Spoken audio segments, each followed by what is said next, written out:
Hey, just thought I'd post a short video update kind of on my 2010 Saab.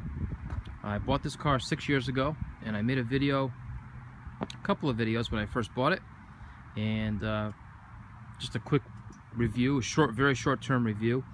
I can say this, having had this car for 6 years and 165,000 miles later, I've never had any issues with this car other than at 105,000 miles I had to replace a drive shaft. Cost me about $900. And at about 140,000 miles I replaced a left wheel bearing. Cost me a few $100s. Otherwise, I've never had any issues. The motor in this car is strong. Always starts, never hiccups, never hesitates. Nothing but good things to say about the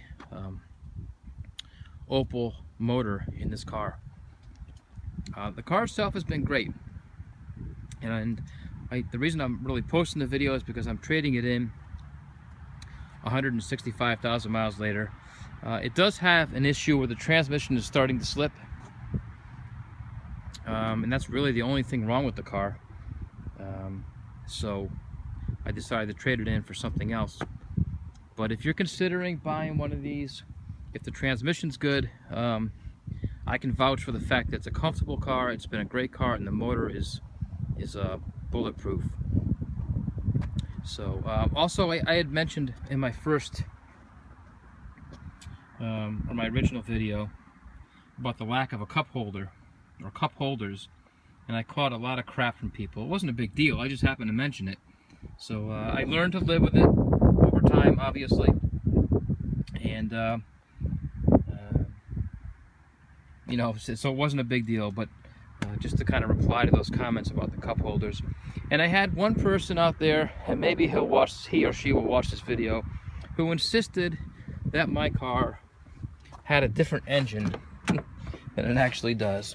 So let me pull the hood up and see if I can show you that this car does indeed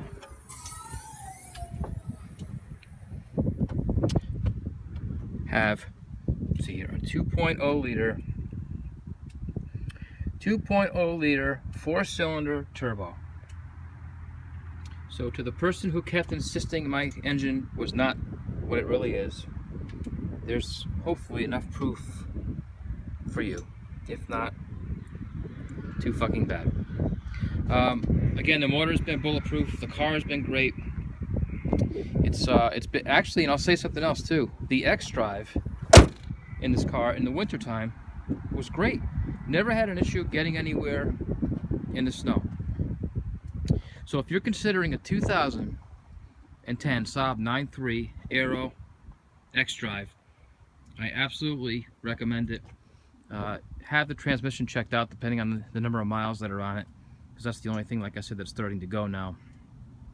Otherwise, this has been a great car, and I'm really going to miss it, to be honest, when I trade it in next week. So that's it, just an update. And 6 years later, 165,000 miles later, absolutely, if you're considering it, I give it a thumbs up. So we'll say goodbye to the car one last time, and that's all I have to say. So good luck, thanks for watching, and drive safe. See ya.